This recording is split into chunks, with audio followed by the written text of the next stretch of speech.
رسول اللہ صلی اللہ علیہ وسلم نے فرمایا ہر شخص صبح کو اٹھتا ہے تو اپنے نفس کا سودا کرتا ہے، یا تو اسے آزاد کراتا ہے یا اسے ہلاک کر دیتا ہے، یعنی یا تو اچھے کام کرتا ہے، نیکی کے کام کرتا ہے جن کی وجہ سے وہ دوزخ سے بچ جاتا ہے، یا پھر ایسے کام کرتا ہے کہ جو اس کو ہلاک کر دے، یعنی تباہی کی طرف لے جائے۔ اب میں چند کام جو صبح سے رات تک کرنے چاہیے جو ہمیں سنت سے پتہ چلتے ہیں، ان میں سے ایک ایک کا ذکر کروں گی اور آپ اس کو سن کر اپنا جائزہ لیتے جائیے اور میرے ساتھ شیئر بھی کیجئے کہ کیا آپ یہ کرتے ہیں یا آپ کو کرنے کی ضرورت ہے۔ سب سے پہلی چیز کہ جو ہی ہماری آنکھ کھلے ہمیں کیا کرنا چاہیے؟ دعا پڑھنی چاہیے۔ کس کس کو یہ دعا آتی؟ الحمدللہ، لیکن سب کو نہیں آتی۔ میری گزارش ہوگی سب بہنوں سے کہ اس دعا کو خود بھی سیکھیں اور اپنے بچوں کو بھی سکھائیں۔ وہ دعا کیا ہے؟ الحمدللہ الذی احیانا بعدما اماتنا والیہ النشور۔ اور ایک اور دعا بھی ہے، اگر وہ بھی آتی ہے تو ٹھیک، نہیں تو وہ بھی اچھا ہے۔ الحمدللہ الذی رد علی روحی واذن لی بذکرہ۔ اللہ کا شکر ہے جس نے میری روح لوٹا دی اور مجھے اپنے ذکر کی اجازت دے دی، کہ مجھے توفیق دے دی۔ کیونکہ آپ دیکھیں کتنے ہی لوگ ہیں جو سوتے ہیں تو پھر جاگتے نہیں۔ ابھی ریسنٹلی میری ایک بہت عزیز ساتھی کے ہسبینڈ کا انتقال ہوا ہے۔ وہ صبح اٹھے ہیں، فجر کے وقت نماز پڑھی ہے، اپنے معمولات کیے ہیں، پھر اشراق پڑھی ہے اور دوبارہ آرام کرنے کے لیے لیٹ گئے۔ ہم میں سے اکثر لوگ یہ کرتے ہیں نا، راتیں چھوٹی ہوتی ہیں، موسم بھی گرم ہوتا ہے، رات کو سوتے ہوئے دیر ہو جاتی ہے تو انسان پھر کیا کرتا ہے، اٹھنے کے بعد پھر لیٹ جاتا ہے، اور وہ اسی طرح لیٹ گئے ہیں لیکن پھر دوبارہ نہیں اٹھے۔ ہمیں سے کسی کو نہیں پتا کہ جب وہ سوئے گا تو دوبارہ اٹھے گا یا نہیں۔ اس لیے معمول بنا لیجئے کہ ذکر کر کے سونا ہے اور اٹھتے ہوئے بھی اللہ کا شکر ادا کرنا ہے کہ اس نے ہماری روح، ہماری جان ہمیں واپس لوٹا دی۔ تو دن کا آغاز اللہ کی حمد و ثنا، اللہ کی تعریف اور اس بات کے ساتھ وَإِلَيْهِ النُّشُورُ کے واپس جانا ہے۔ ہماری واپسی بھی اللہ کی طرف سے، جس نے ہمیں زندہ کیا، پیدا کیا، وہی ہمیں موت دے گا۔ پھر آپ دیکھیے کہ اس کے ساتھ ہمیں یہ بھی یاد رکھنا چاہیے کہ کائنات کی ہر چیز تسبیح کر رہی ہے، اللہ کی تعریف بیان کر رہی ہے۔ قیامت کے دن سب سے افضل بندے وہ ہوں گے جو کثرت سے اللہ کی تعریف کرتے ہیں، حمادون ان کو کہتے ہیں۔ اور ایک دفعہ الحمدللہ کہنا میزان کو نیکیوں سے بھر دیتا ہے، یعنی صبح صبح اب ہم الحمدللہ کہیں تو گویا ہم نے اپنے لیے ایک بہت بڑا ذخیرہ نیکیوں کا اکٹھا کر لیا۔ اور ویسے بھی شکر ادا کرنا جو ہے وہ اللہ تعالیٰ کو بہت پسند ہے۔ پھر آپ دیکھیں کہ جب یہ کہتے ہیں نا کہ وَإِلَيْهِ النُّشُورُ، کہ دوبارہ اسی کی طرف جی اٹھنا ہے، تو قبر سے بھی اٹھنا ایسا ہی ہے جیسے کوئی بستر سے اٹھتا ہے۔ کسی کو اچھے خواب آتے ہیں وہاں اور کسی کو نہیں آتے۔ قبر میں بھی کچھ لوگ تو خوشحال ہوں گے اور کچھ لوگ برے حال میں ہوں گے۔ بہرحال قیامت کے دن سب کو اٹھنا ہوگا، تو انسان موت کو یاد کرتے ہوئے، اپنے مقصد کو سامنے رکھتے ہوئے کہ واپسی بھی ہے، اس طرح دن کا آغاز کرے تاکہ اچھے سے آغاز کرے۔ اس کے بعد سب سے پہلا کام آپ کیا کریں گے؟ بیڈ ٹی پئیں یا کچھ اور کریں گے؟ نماز فجر۔ نماز فجر اسی وقت پڑھیں گے جب آپ فجر کے لیے اٹھیں گے۔ جو لوگ اس وقت نہیں اٹھتے وہ بہت بڑا نقصان کر لیتے ہیں۔ لہذا دن کا آغاز فجر کی نماز سے۔ فجر کی نماز پہلی نماز ہے صبح کی، اس کی بڑی امپورٹنس ہے۔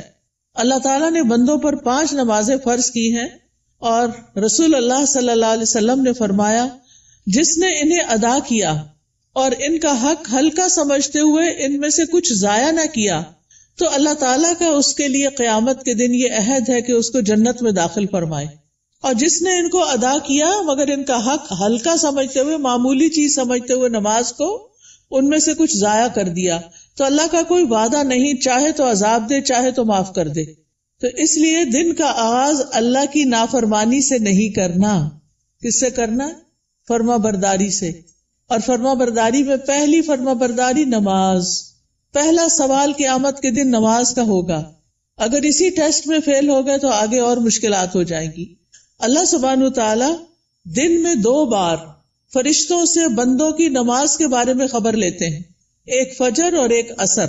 وہ پوچھتے ہیں جب تم گئے تھے ان کے پاس تو کیا کر رہے تھے؟ فرشتے بتاتے ہیں وہ نماز پڑھ رہے تھے۔ جب تم نکلے تو کیا کر رہے تھے؟ کیونکہ عصر اور فجر میں شفٹ چینج ہوتی ہے فرشتوں کی۔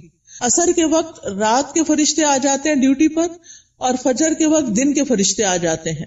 تو وہ بتاتے ہیں کہ ہم نے انہیں اس حال میں چھوڑا کہ وہ نماز پڑھ رہے تھے، اور اس حال میں ان کے پاس پہنچے کہ وہ نماز پڑھ رہے تھے۔ فجر کی نماز کے بارے میں آتا ہے وہ آدمی ہرگز آگ میں نہیں جائے گا جس نے سورج نکلنے سے پہلے اور سورج کے غروب ہونے سے پہلے نماز پڑھی، یعنی فجر اور عصر۔ رسول اللہ صلی اللہ علیہ وسلم نے یہ بھی فرمایا کہ جس نے صبح کی نماز پڑھی وہ شام تک اللہ کے ذمے ہے، یعنی اللہ کی حفاظت میں ہے۔ تو فجر کی نماز بہت امپورٹنٹ نماز ہے، اور نماز پڑھنے والے سے اللہ کا رزق کا وعدہ ہے، اس لیے خود بھی نماز ادا کریں اور گھر والوں کو بھی اٹھائیں، پیار سے، محبت سے، امپورٹنس بتا کے کہ وہ سوتے نہ رہے، کیونکہ اس کی نحوست ہوتی ہے۔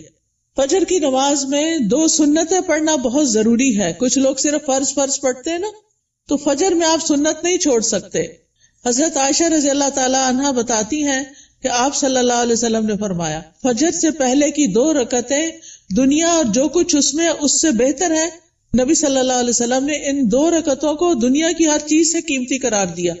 اور جو سویا رہے اس کے بارے میں آتا ہے نبی صلی اللہ علیہ وسلم کے پاس ایک ایسے آدمی کا ذکر کیا گیا جو رات سے صبح تک سوتا ہی رہا۔ آپ نے فرمایا یہ ایسا شخص ہے جس کے کان، یا فرمایا دونوں کانوں میں شیطان پیشاب کرتا ہے، یعنی غافل ہو جاتا ہے پھر۔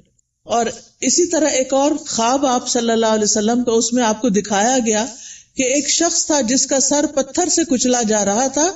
وہ قرآن کا حافظ تھا لیکن قرآن سے غافل ہو گیا اور فرض نماز پڑھے بغیر سو جاتا تھا، یعنی نماز نہیں پڑھتا تھا اور سویا رہتا تھا۔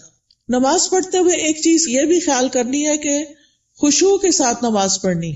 خشوع کا مطلب رونا نہیں ہوتا بلکہ دل کا متوجہ ہونا ہوتا ہے، یعنی شعور کے ساتھ رب سے مناجات کریں، اطمینان اور خشوع سے سجدہ کریں، یعنی پورے سکون کے ساتھ، کیونکہ ایک سجدے کی وجہ سے اللہ تعالیٰ ایک درجہ بڑھا دیتے ہیں اور ایک گناہ مٹ جاتا ہے۔ نماز کے فوراً بعد کیا کرنا چاہیے؟ اذکار، شابش۔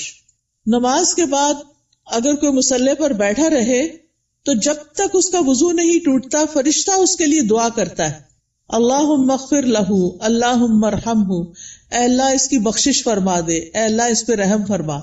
یعنی آپ مصلی پہ بیٹھے ذکر کر رہے ہیں، تسبیحات پڑھ رہے ہیں، دعائیں کر رہے ہیں، اور فرشتہ آپ کے لیے دعائیں کرنا شروع ہو گیا ہے۔ تو ہم میں سے ہر ایک کو فرشتوں کی دعائیں لینی چاہیے۔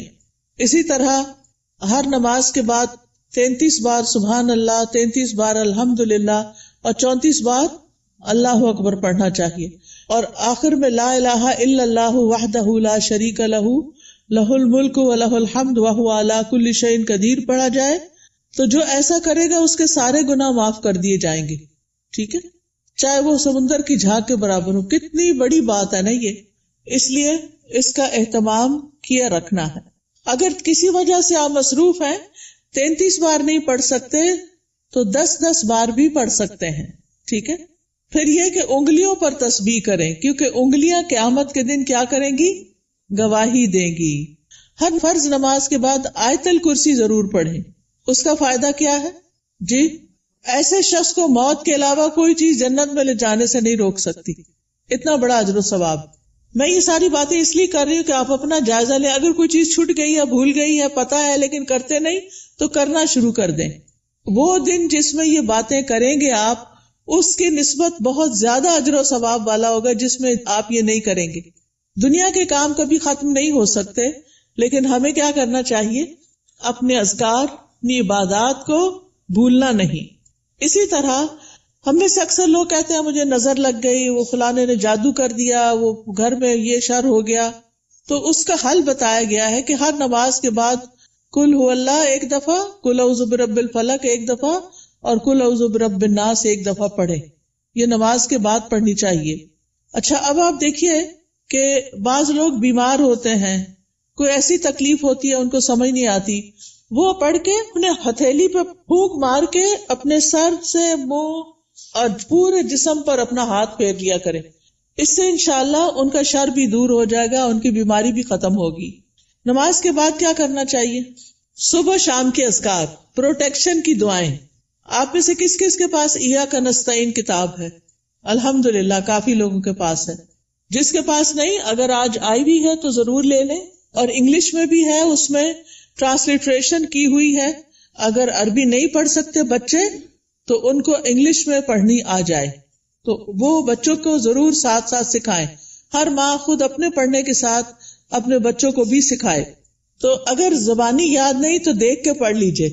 انشاءاللہ جب آپ پروٹیکشن کی دعائیں پڑھیں گے تو آپ نظر سے، حسد سے اور بہت سے شر سے بچ جائیں گے. ٹھیک ہے نا؟ ایسا نہیں کہ لوگوں کی نظر تیز ہوتی ہے، ایسا ہے کہ ہمارے اوپر پروٹیکشن وال نہیں ہوتی کیونکہ ہم اذکار نہیں کرتے.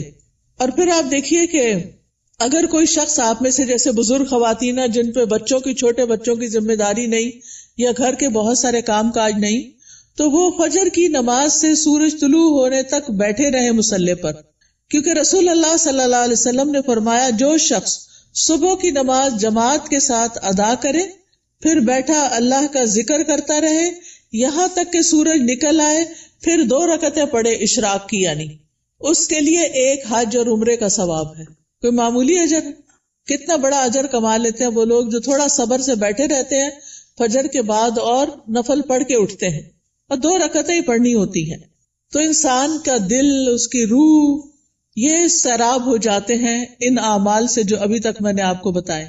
آپ کے لیے خیر و برکات کے دروازے کھل جاتے ہیں، دنیا اور آخرت میں سلامتی کا ذریعہ ہے، عظیم اجر و ثواب کا ذریعہ ہے، شر کے آنے سے پہلے، تکلیف کے آنے سے پہلے، واقع ہونے کے بعد اسے ہٹانے کا ذریعہ ہے. یہ دعائیں، یہ جو میں بتا رہی ہوں نا پروٹیکشن کی دعائیں جو ہیں، رب کے سامنے فقر اور عاجزی کا اظہار بھی ہے، اللہ تعالیٰ کی نعمتوں کا اعتراف بھی ہے.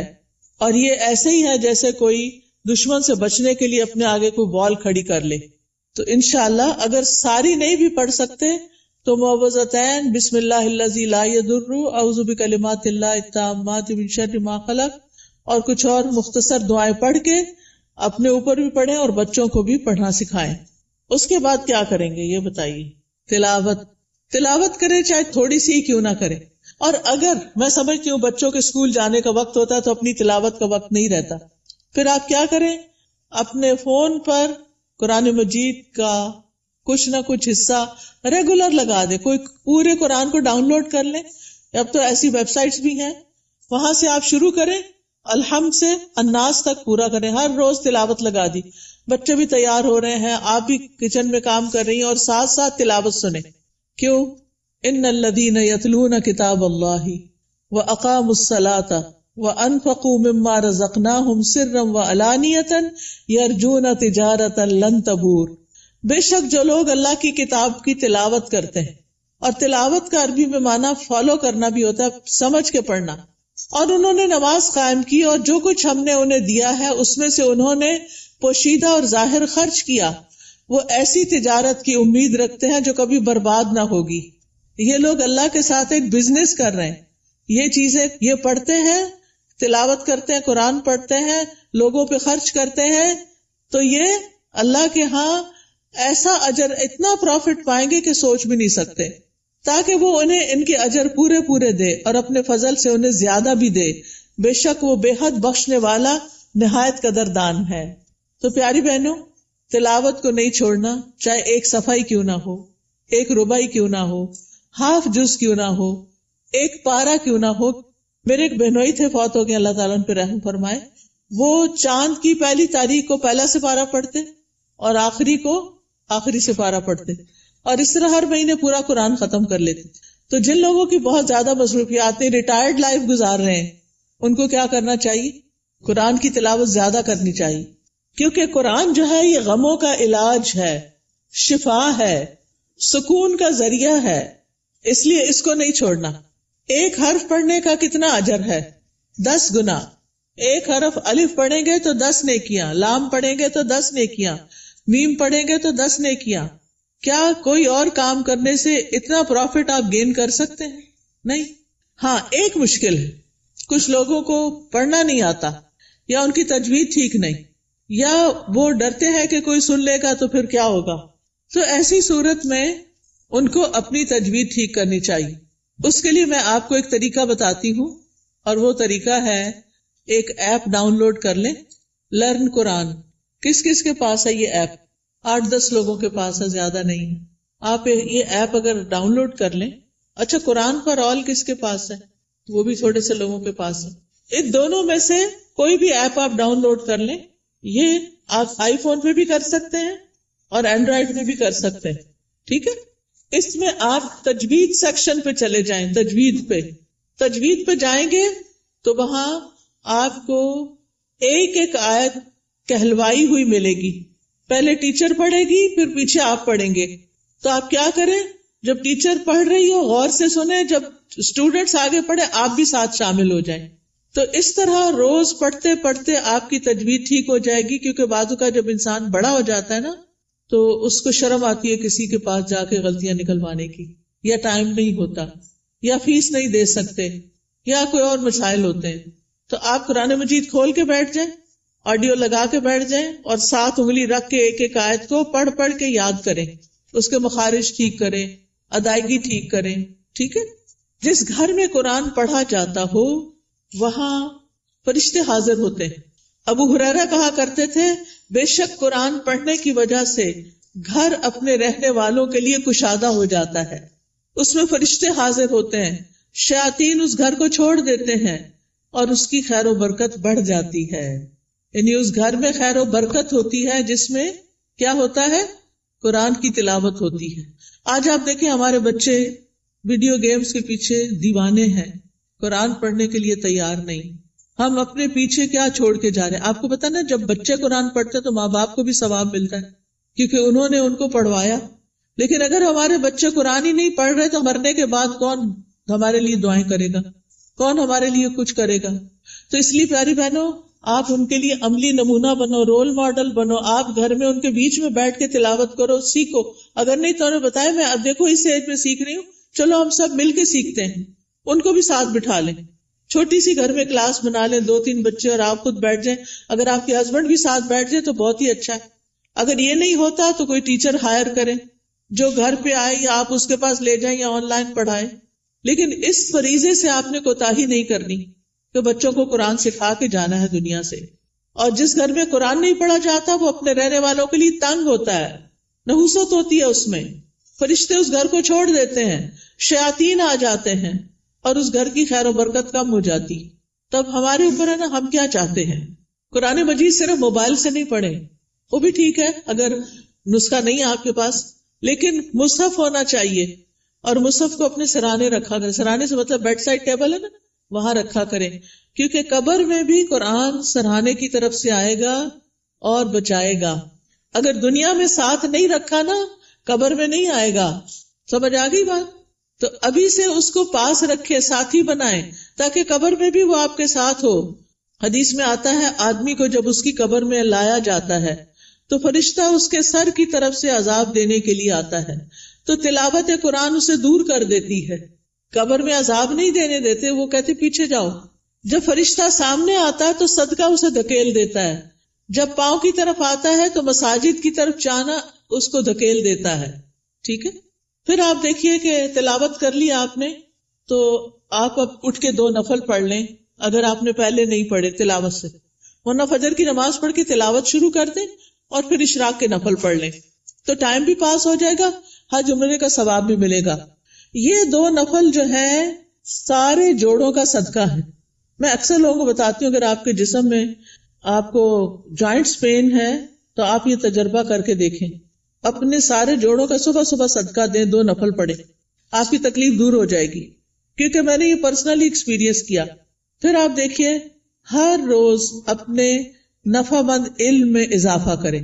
چاہے کوئی اچھا لیکچر سنیں، چاہے کوئی کلاس جوائن کریں، چاہے کوئی کتاب پڑھیں. تو علم نافع جو ہوتا ہے وہ 2 طرح کا ہوتا ہے. ایک دینی اور شرعی علم، جس میں ہم قرآن کا ترجمہ سیکھتے ہیں، تفسیر سیکھتے ہیں، جس میں ہم دعائیں سیکھتے ہیں، جس میں ہم نماز کا طریقہ سیکھتے ہیں، سیرت کے بارے میں سیکھتے ہیں، احادیث پڑھتے ہیں. یہ دینی علوم ہے. اور دنیاوی علم جس سے انسان دوسروں کو فائدہ پہنچا سکے، جیسے طب ہے، ڈاکٹر بننا ہے، بزنس ہے، ایگریکلچر ہے، انڈسٹری کے بارے میں جاننا، آئی ٹی کے بارے میں، یہ ساری تعلیم حاصل کرنا تاکہ آپ دوسرے لوگوں کو فائدہ پہنچا سکیں اور اپنی ارننگ بھی کر سکیں. تو یہ بہت فائدے کی چیز ہے کہ اب آپ نے نماز، قرآن تلاوت، اشراق سب کر لی، اب یا اپنی جاب پہ جائیں یا پھر اگر گھر میں ہے تو گھر کے کام کاج کریں اور اس کے بعد اپنا نالج بھی بڑھائیں. اس کے لیے آپ سیکوینس کے ساتھ لیکچر سنا کریں. کبھی حدیث جیسے شروع کر لی ہے تو وہ سارے لیکچرز پورے کر لیں، ہر روز ایک ایک کر کے.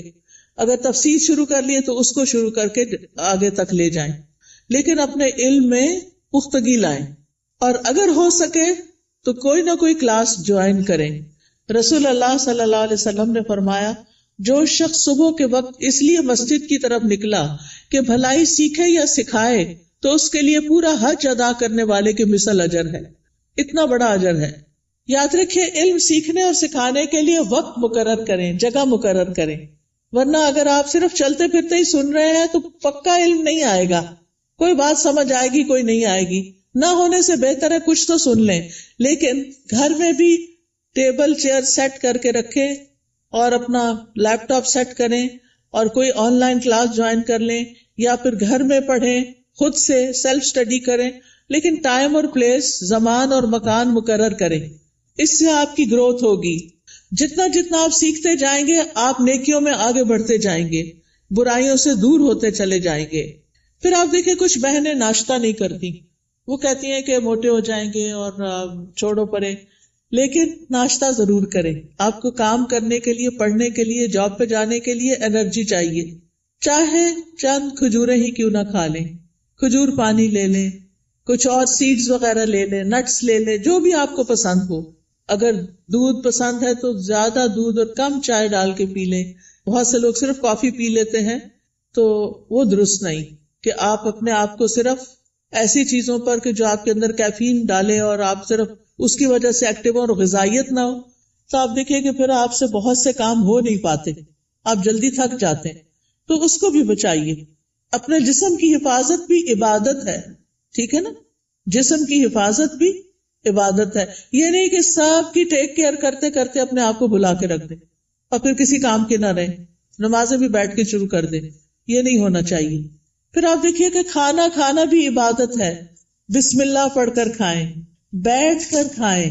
میں نے دیکھا ہے کہ بعض اوقات لوگ اس بات کی پرواہ نہیں کرتے، چلتے پھرتے کھا رہے ہوتے. خاص طور پر مائیں کچن میں کام کر رہی ہیں، اپنا ناشتہ رکھ لیا، ادھر سے ایک نوالا لیا، ادھر کام کیا. یہ درست نہیں. آپ کے بچے بھی یہی کریں گے. چھوٹے بچوں کو بھی میں نے دیکھا ہے وہی بھاگتے دوڑتے کھا رہے ہوتے ہیں. یہ درست طریقہ نہیں ہے. سنت طریقے سے کھائیں، کھانا عبادت ہو جائے گا. پھر دائیں ہاتھ سے کھائیں اور پیئیں، ہر گھونٹ پہ الحمدللہ کہیں. پھر کھانا کھا کر بھی دعا کریں. کس کس کو آتی ہے دعا؟ پڑھیں مل کے ذرا کھانا کھانے کی. الحمدللہ. کچھ لوگوں کے ہونٹ نہیں ہلے، یا تو دعا نہیں آتی یا بخل کیا انہوں نے پڑھنے میں. اگر نہیں آتی تو کوئی حرج نہیں، سیکھ لیں، آپ کا دن عبادت بن جائے گا. ہمارے دین میں صرف نماز پڑھنا عبادت نہیں. ہم نے ابھی آیت میں کیا سنا؟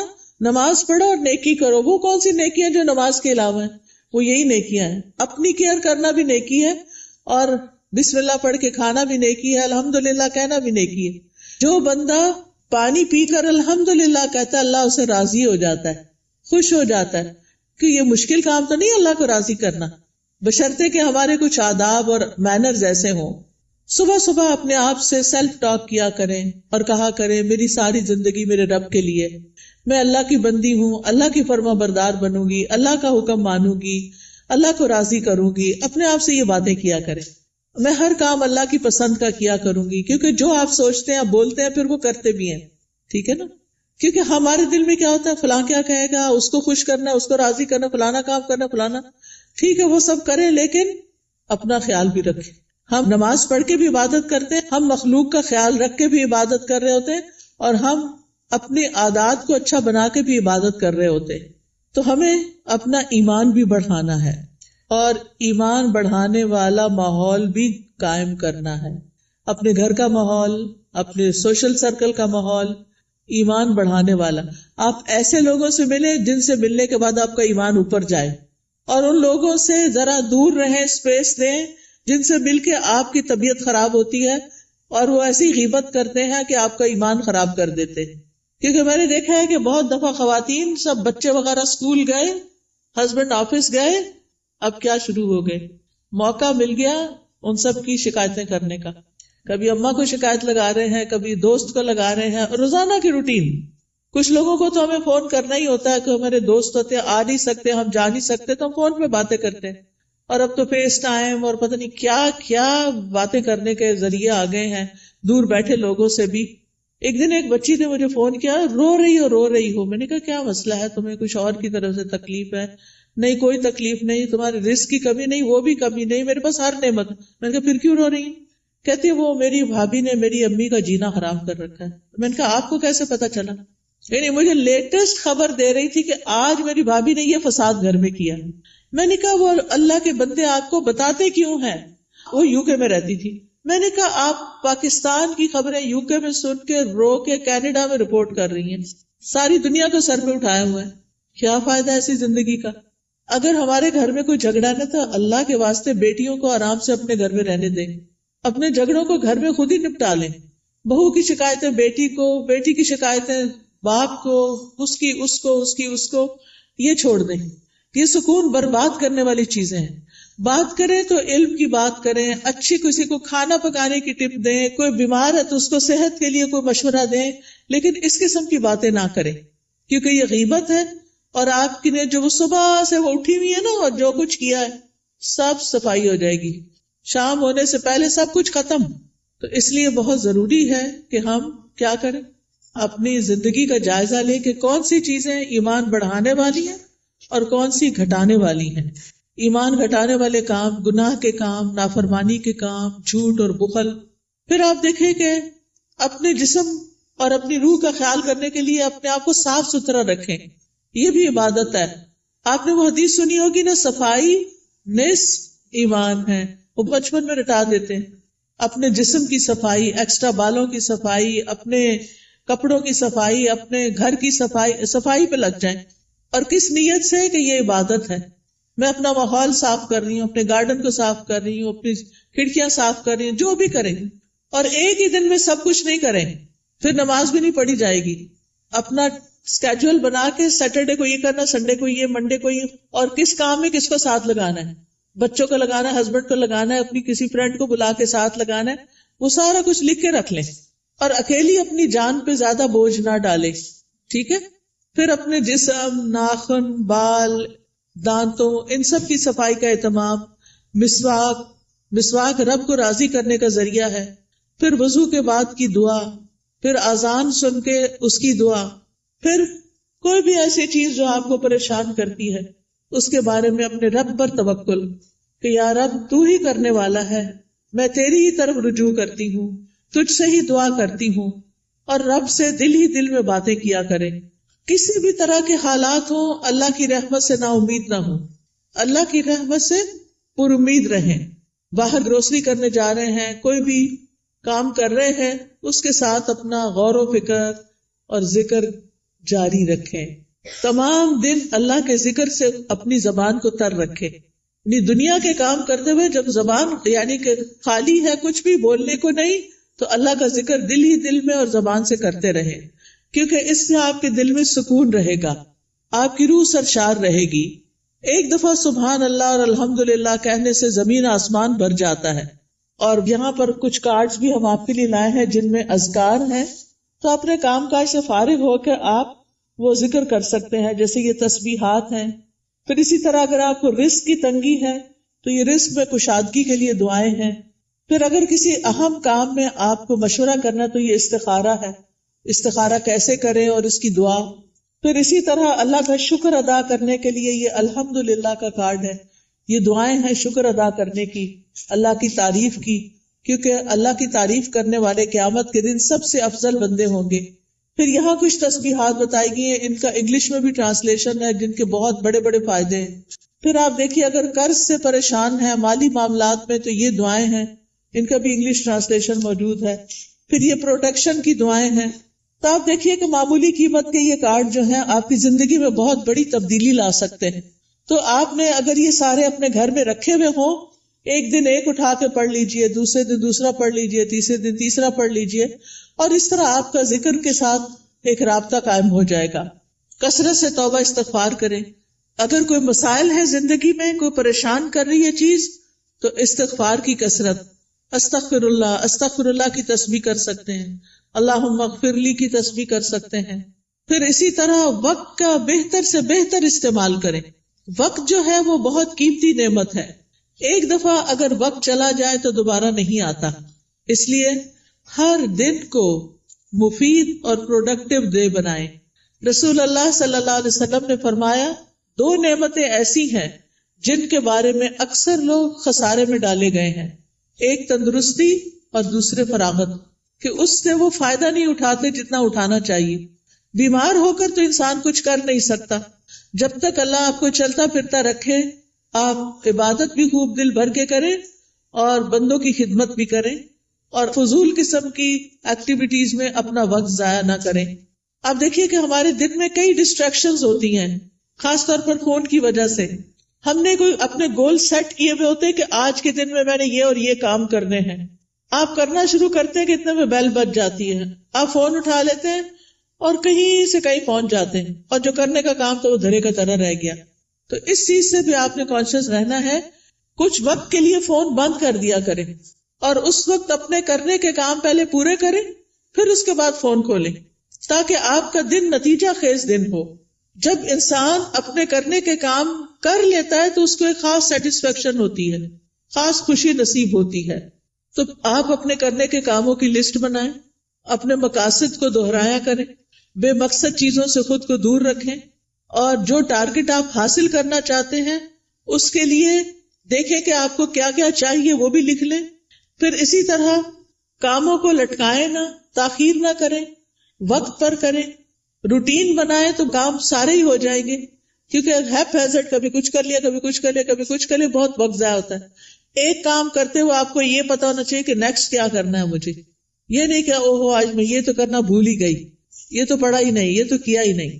پھر آپ دیکھیے کہ جتنے بھی اطاعت کے کام، عبادت کے کام ہوتے ہیں، اس میں مشقت لگتی ہے، محنت لگتی ہے، اس کے لیے اپنے نفس سے جہاد کرنا پڑتا ہے، اپنے نفس کو کنٹرول کرنا پڑتا ہے، کیونکہ کامیاب بھی وہی ہوتا ہے جو نفس کا تزکیہ کر لیتا ہے۔ قد افلح من تزکا وذکر اسم ربہ فصلی، فلاح پا گیا جس نے پاکیزگی اختیار کی اور اپنے رب کا نام یاد کیا پھر نماز پڑھی، یہ ہے کامیاب ہونے والے۔ لہذا دن بھر اپنی نمازوں کی حفاظت، کیونکہ نماز قبر میں ساتھ داخل ہوگی، بچوں نے بھی نہیں داخل ہونا، مال نے بھی داخل نہیں ہونا، کسی دوست نے بھی ساتھ نہیں جانا، جس چیز نے جانا ہے اس کی فکر سب سے پہلے کرے۔ نبی صلی اللہ علیہ وسلم سے سوال کیا گیا کہ سب سے افضل اعمال کون سے ہیں، تو آپ نے فرمایا نماز کو اس کے اول وقت پر ادا کرنا، ٹائم ہو تو بلا وجہ تاخیر نہ کریں، فوراً پڑھ لیں، اور پھر نماز کی 12 سنتیں بھی ادا کیا کریں دن بھر میں، کیونکہ ایسا کرنے والے کے لیے جنت میں گھر بنا دیا جاتا ہے۔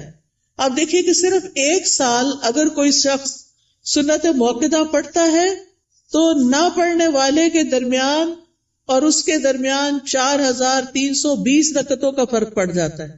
یعنی ایک وہ شخص جو 12 رکعتیں پڑھتا ہے سال بھر اور دوسرا صرف فرض پڑھ رہا ہے اور کوئی نہیں پڑھ رہا سنت، تو ان دونوں کے درمیان 1 سال میں اتنا فرق پڑ جائے گا۔ اگر 1 رکعت بھی وتر روز پڑھتے ہیں آپ تو سال میں 365 رکعتیں بنتی ہیں، یہ منیمم۔ لیکن کچھ لوگ وتر بھی نہیں پڑھتے، وہ اس سے بھی محروم۔ روزانہ چاشت کی 2 رکعتیں پڑھنا یا اشراق کی 2 رکعتیں پڑھنا اور نہ پڑھنا برابر نہیں، 703 رکعتوں کا فرق پڑ جاتا ہے، ٹھیک ہے؟ تو اس لیے اپنی سستی کی وجہ سے نمازوں سے غفلت نہ برتیں، سنتوں کی بھی حفاظت کریں۔ پھر یہ ہے کہ دن میں کوئی چوٹ لگ گئی، کوئی بری خبر سن لی، کوئی بچے کا کام ایسا آ گیا، کوئی دل کو ناخوشگوار کرنے والی چیزیں آ گئی، تو ایسے میں اللہ کی طرف فوراً رجوع کرے۔ کوئی بری خبر سن لی، فوراً اللہ کی طرف رجوع، اور پھر اس کے بعد ہر کام عبادت سمجھتے ہوئے کرے، چاہے کھانا پکانا ہے، چاہے صفائی کرنا ہے، چاہے کپڑے دھونا ہے، کھانا کھلانا جو ہے وہ افضل ترین عبادت ہے۔ قرآن مجید میں آتا ہے وَيُطْعِمُونَ الطَّعَامَ عَلَى حُبِّهِ مِسْكِينًا وَيَتِيمًا وَأَسِيرًا إِنَّمَا نُطْعِمُكُمْ لوجہ اللہ لا نرید منکم جزاء ولا شکورا. وہ اس کی محبت میں کھلاتے ہیں مسکین کو، یتیم کو، اسیر قیدی کو. کیا کہتے ہیں کھلاتے ہوئے؟ ہم تمہیں صرف اللہ کے چہرے کی خاطر کھلا رہے ہیں کہ ہم اللہ کا دیدار کرنا چاہتے ہیں. ہم تم سے نہ شکریہ چاہتے ہیں نہ بدلہ چاہتے ہیں. انا نخاف من ربنا یوما عبوسا قمطریرا. بے شک ہم اپنے رب سے اس دن کے بارے میں ڈرتے ہیں جو تیوری چڑھانے والا نہایت سخت ہوگا. تو ان کے ساتھ کیا معاملہ ہوگا؟ اللہ بھی ان کو قیامت کے دن کی مشقتوں سے بچا لے گا اور ان کو خوشی اور تر و تازگی ملے گی. فوقاہم اللہ شر ذلک اليوم ولقاہم نضرۃ وسرورا. تو اس لیے کھانا گھر والوں کو بھی پکا کے کھلائیں یا مہمانوں کے لیے پکائیں تو خوشی خوشی پکائیں، احسان نہ جتائیں اور ضائع نہ کریں. کپڑے دھونا، نہانا، بچوں کو نہلانا، گھر صاف کرنا، یہ سب صفائی اور طہارت کے اہتمام ہیں، یہ ایمان کو مکمل کرتے ہیں. پھر آپ دیکھیے کہ نیکیوں کے کام میں سستی نہیں کرنی. نیکی کا کوئی بھی کام، آپ کی دوست نے فون کر دیا کہ فلاں شخص بیمار ہے، غریب ہے، اس کے لیے مدد کرنی ہے، آپ بھی اپنا کچھ حصہ ڈال دیا، صدقہ کر دیا. تو نیکی کے ہر کام میں حصہ ڈالا کریں. حضرت ابوبکر کے بارے میں آتا ہے، نبی صلی اللہ علیہ وسلم کی مجلس میں لوگ بیٹھے ہوئے تھے. آپ نے پوچھا آج تم میں سے کس نے روزے کی حالت میں صبح کی ہے؟ حضرت ابوبکر رضی اللہ عنہ نے عرض کیا میں نے. آپ نے پوچھا آج کس نے مریض کی عادت کی؟ انہوں نے کہا میں نے. آپ نے پوچھا تم میں سے جنازے میں کس نے شرکت کی؟ انہوں نے کہا میں نے. آپ نے پوچھا کس نے مسکین کو آج کھانا کھلایا؟ تو ابوبکر کہتے ہیں میں نے رضی اللہ عنہ. تو نبی صلی اللہ علیہ وسلم نے فرمایا جب کسی شخص کے لیے ایک ہی دن میں یہ خصلتیں جمع ہو جائیں وہ جنت میں ضرور داخل ہوگا. یہ جنت میں جانے والے کام. اچھا ہمیں پتہ چلتا رہتا ہے کوئی بیمار ہے، جب کہتے اچھا اللہ اس کو شفا دے، بس ادھر ہی بیٹھ گئے، خبر نہیں لیتے. ہمیں پتہ ہوتا ہے کہ کوئی بھوکا ہے یا نہیں کھانا پکا سکتا یہ کھا سکتا، ہم کر سکتے ہیں تو ہم توجہ نہیں کرتے. ہم راشن کا انتظام کر سکتے، ہم کسی بھی طرح مدد کر سکتے ہیں، لیکن اس کی طرف توجہ کرنے کی ضرورت ہے. پھر اللہ کی نافرمانی سے بچیں، جہنم کو سامنے رکھتے ہوئے گناہوں سے بچیں. یعنی صرف نیکی کے کام کرنا کافی نہیں، گناہوں سے بچنا بھی بڑا ضروری ہے. پھر لوگوں کے ساتھ معاملہ کرتے ہوئے اچھے اخلاق سے پیش آئیں. سب سے پہلا حق آپ کے اوپر والدین کا ہے. زندہ ہیں تو ان کی زیارت کو جائیں، ان سے بات کریں، ان کے لیے دعائیں کریں، ملاقات کریں تو ان کی پیشانی چومیں، ہاتھ چومیں، کیونکہ والدین سب سے زیادہ حسن سلوک کے مستحق ہیں. نماز میں ان کے لیے دعائیں کریں. فوت ہو گئے ہیں تو ان کے لیے دعا کے علاوہ صدقہ کیا کریں. گھر والوں کے لیے باعث خیر بنیں.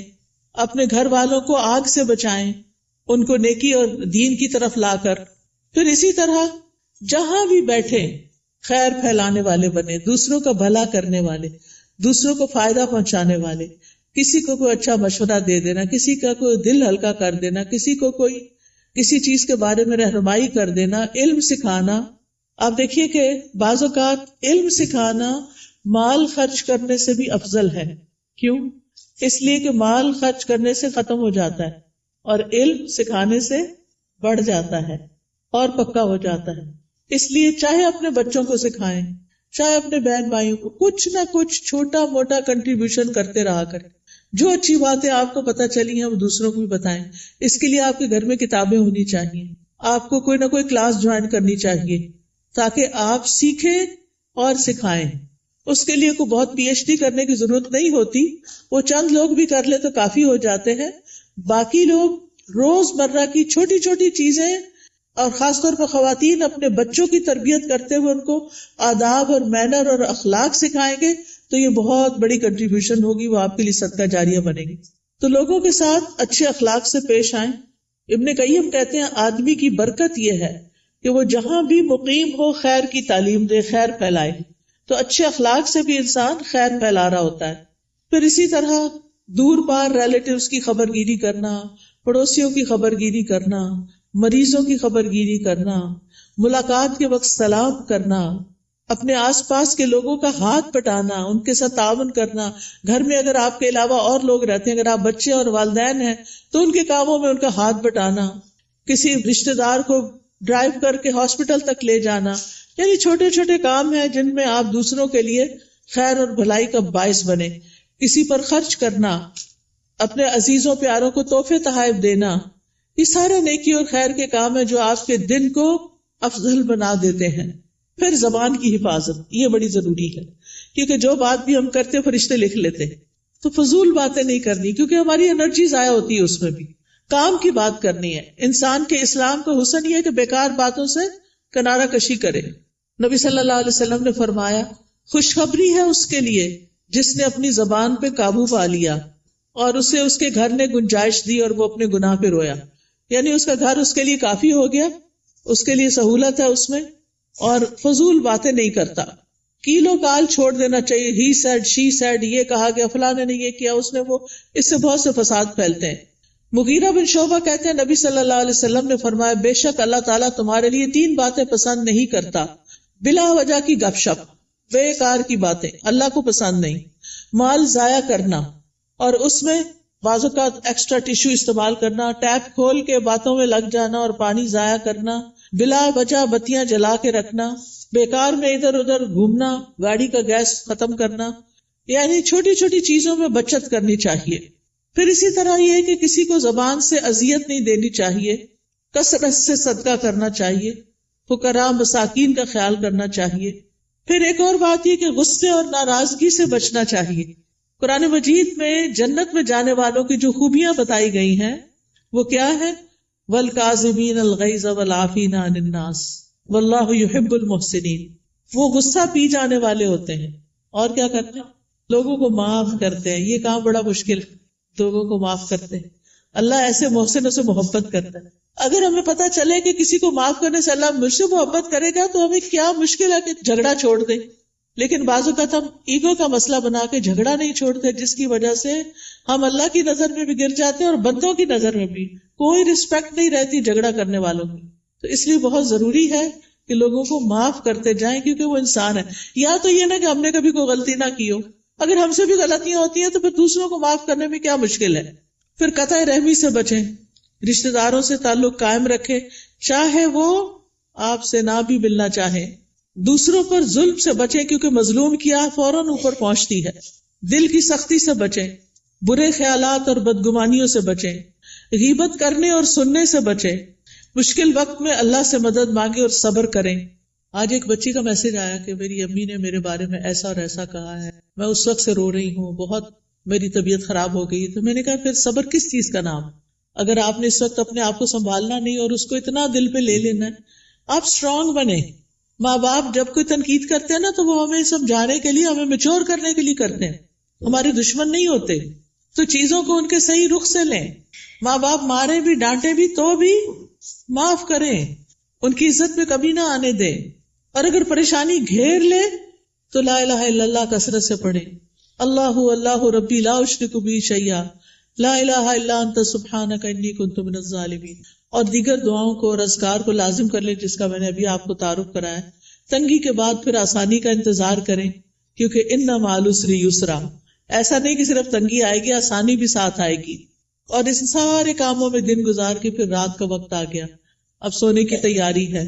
سونے سے پہلے آخری کام اللہ کا ذکر ہو. رات کو سورۃ الملک پڑھیں، کیونکہ یہ عذاب قبر سے بچانے والی ہے. اور دعائیں زبانی یاد کر لیں، نہیں تو آپ ایک ایپ ہے دعائیں اردو میں ٹائپ کریں گے یا عربی میں دعائیں تو انشاءاللہ وہ کھل جائے گی. اس میں ساری دعائیں ہم نے جمع کر دی. یا پھر سونے جاگنے کے اذکار والی ایپ جو ہے، اس سے بھی آپ رات کو سوتے وقت بیڈ پہ لیٹ کر بھی دعائیں پڑھ سکتے ہیں. لیکن آخری کلام ہمارا اللہ کا ذکر ہی ہونا چاہیے اور اسی حال میں سونا چاہیے. تو یہ ہے ایک مومن کی دن بھر کی روٹین اور دن بھر کے کرنے والے کام، جس سے انسان کے درجات بلند ہو جاتے ہیں. تو اللہ تعالیٰ سے میری دعا ہے کہ اللہ تعالیٰ ہم سب کو اس پر عمل کرنے کی توفیق عطا فرمائے. وآخر دعوانا ان الحمد للہ رب العالمین.